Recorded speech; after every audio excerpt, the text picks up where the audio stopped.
thought it was going to be a war. We were wrong.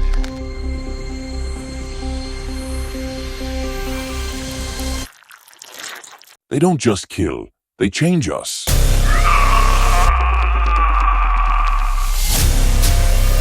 We've been practicing, we've been preparing, but not for this.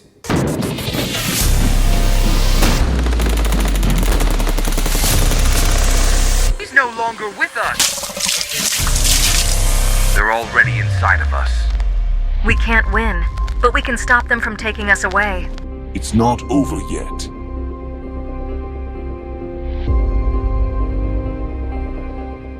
The underground facility had no name. No insignia marked its steel doors. No official records confirmed its existence. It was buried deep beneath the Nevada desert, an abyss of concrete and metal, where only the chosen few were allowed entry. There were 20 of them, hand-picked from the most elite military and intelligence divisions across the world. They had been told little, only that they were part of a classified initiative, the next stage of human warfare. Some of them believed it was a black ops program, a new breed of special forces. Others whispered of alien technology, reverse-engineered and lethal. None of them were prepared for the truth. The training was brutal. Days blended into weeks, filled with impossible drills, live fire exercises, and simulations that felt disturbingly real. They weren't just tested on combat. They were subjected to psychological endurance trials, chemical exposure experiments, and surgeries meant to harden their bodies against something unnamed. One by one, the weak were broken. Some were sent home in the dead of night. Others were simply never seen again. Sergeant Dorn, a combat veteran with more confirmed kills than years of service, began noticing the subtle changes. Their instructors, shadowed figures behind reinforced glass, never called them by name. Their uniforms bore no country's flag. The air was thick with something unnatural, a scentless presence that clung to the skin. Then came the bodies. At first, they were told they were autopsies of failed experiments, cadavers altered by gene therapy, victims of bioweapons. But Dorn knew a corpse when she saw one. The bodies were wrong, stretched, rearranged, organs displaced, bones liquefied, skin fused with something not quite flesh. They weren't experiments, they were warnings. It wasn't long before the rumors started. A few of the recruits claimed they had seen something moving in the abandoned sectors of the facility, shifting in the dark, something that didn't belong. Then, without warning, it happened. The ground trembled. Alarms screamed to life. The sterile white corridors turned crimson with emergency lights, and a voice echoed through the facility, robotic and unfeeling. Global emergency protocol initiated. Earth is under attack. Secure all exits. The 20 recruits barely had time to register what was happening before the facility went into full lockdown. The steel blast doors sealed shut. Communications went dark. The outside world ceased to exist. Dorn and the others were herded into a briefing room where a single screen flickered to life. What they saw would haunt them forever. Earth's orbital defense platforms, vast automated structures designed to neutralize extraterrestrial threats, were nothing but fire and debris. Ships, unlike anything recorded in human history, descended through the atmosphere, their forms grotesque and organic, shifting and pulsating like living entities. Cities fell in minutes. A live feed from New York showed an alien pod the size of a skyscraper splitting open in the middle of Times Square. From within, something slithered out. Dozens of things, masses of black sinew and muscle, their forms fluid yet unnervingly deliberate. The first wave of police and military that arrived were torn apart, their bodies pulled into the writhing flesh and absorbed. They didn't die. They changed. The footage cut to static. The screen switched to another city. London, Paris, Shanghai. Everywhere the same nightmare played out. The invaders weren't invading. They were consuming. The briefing room fell into suffocating silence. Then the doors hissed open. A man in a black uniform stepped inside. His face was gaunt, his eyes sunken but sharp. He placed a hand on the table and looked at each of them, as if measuring their worth in that moment. "You were chosen for a reason." His voice was steady, devoid of fear. "The rest of the world will die, but you might have a chance." Dawn clenched her fists. Every instinct told her to run, but there was nowhere left to go. Above them, the earth burned. They waited underground, the rumble of Earth's dying gasps a constant tremor beneath their feet. For days, the recruits remained sealed in the facility, watching the world unravel through fragmented transmissions and garbled reports. The invaders were thorough. No city was spared, no sanctuary left untouched. It wasn't long before the command came. Surface and engage.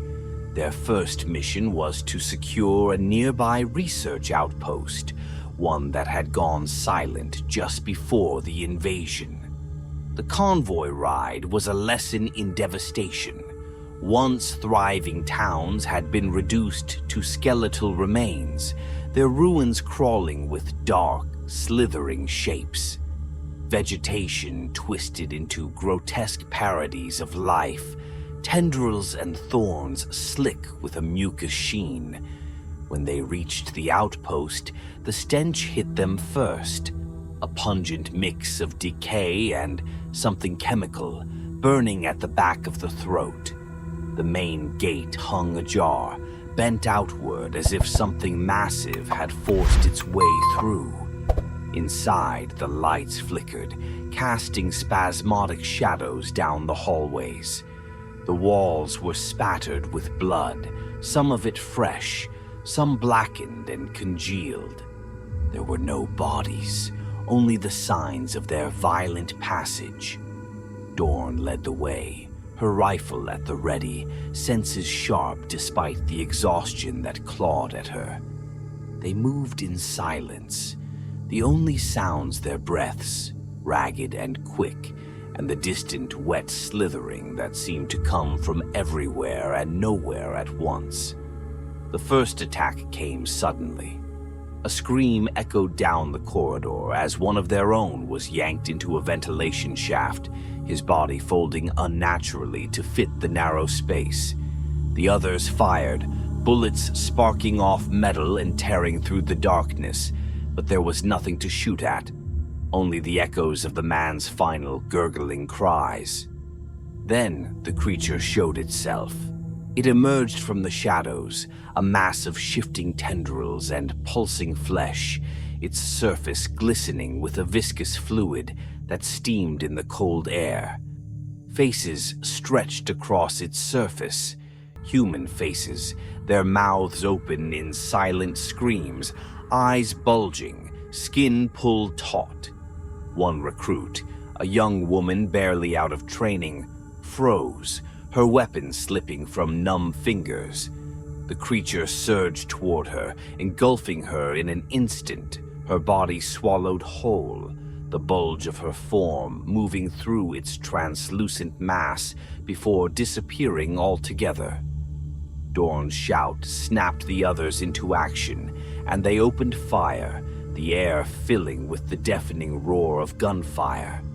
The bullets tore chunks from the creature, black ichor spraying across the walls, but the wounds closed almost as quickly as they were made. "Fall back," Dorn ordered, dragging a stunned recruit to his feet. "We need to regroup."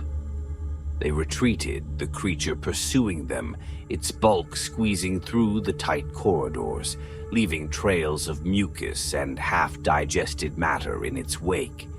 They sealed the blast doors behind them, but it wouldn't hold for long. The control room was a mess of smashed equipment and half-eaten bodies, the floor a sticky morass of blood and bile. Dorn sifted through the wreckage, searching for answers, for anything that might explain what they were facing. A single monitor flickered, and she tapped the console, bringing up the last recorded logs. The outpost had been studying the invaders, samples of their bioorganic material, the spores they released into the atmosphere, the grotesque metamorphoses they forced upon human hosts. The creatures weren't just attacking, they were harvesting, transforming, integrating the biomass of Earth into their own grotesque collective. Every human, every animal, every plant repurposed into this monstrous, living entity that now spread like a cancer across the planet. Dorn's stomach twisted, bile rising in her throat. They were losing more than a war. They were losing humanity itself. And then a sound behind them, the screech of metal as the blast doors began to buckle, the creature forcing its way through. "Move! Now!" Dorn barked, leading the charge toward the emergency exit. As they ran, the walls around them began to pulse, flesh bubbling through the cracks in the concrete, the facility itself becoming part of the infection. They emerged into the open air, gasping and wild-eyed, as the ground beneath their feet shifted and writhed, the infection spreading faster than they could comprehend. There was no running from this. The enemy wasn't just here. It was becoming everything. They ran until their lungs burned, until the ruined cityscape swallowed them whole. The air was thick with the scent of rot and something worse, something living, breathing, unseen. Every surface was slick with a thin, translucent film, a residue left behind by the invaders as they crawled across the world, reshaping it. The sky had changed, darkening with an unnatural haze. High above, tendrils of organic mass stretched between ruined buildings, pulsating faintly, as if sensing their presence. The city was no longer a city. It was something else now, something evolving. Dorn led the group through the hollowed-out remains of a hospital. The place was abandoned, but signs of struggle remained. Streaks of blood, overturned gurneys, shattered syringes glistening with dried fluids. The walls bore smears of something black and fibrous, like veins growing along the plaster. They needed rest, needed time to regroup. But even in the silence, they could feel it, the steady, rhythmic pulse beneath their feet, like a heartbeat reverberating through the very foundation of the building. Dorn's hands trembled as she checked her rifle. Not from fear. No, she had seen too much for fear. It was something else. A deep, raw ache in her bones, as if her body was working against her. She wasn't the only one. One of the recruits, a man named Torres, sat against the wall, his face pale, sweat glistening on his forehead. His breath came in short, shallow gasps. "I don't feel right," he muttered, gripping his arm as if trying to keep it from moving on its own. My skin, it's crawling. Dawn crouched beside him, peeling back his sleeve. What she saw made her stomach lurch. His veins had turned black, twisting beneath the skin like writhing worms. Patches of flesh had started to darken, hardening into something not entirely human. His fingers twitched involuntarily, joints bending too far, too fluid. "Taurus," she whispered, forcing calm into her voice. "When did this start?" He shook his head, eyes wide with terror. "Hours ago. I thought it was exhaustion. I thought—" He swallowed hard, looking down at his arm. "I thought it would stop. It wasn't stopping." Dawn stood abruptly, looking at the others. Their faces were drawn, hollowed by fatigue and fear. And then she noticed it. The way one of them rubbed at his temples, the way another clenched and unclenched his fist, as if testing something unfamiliar. It was happening to all of them. The air, the spores. Dawn's mind reeled.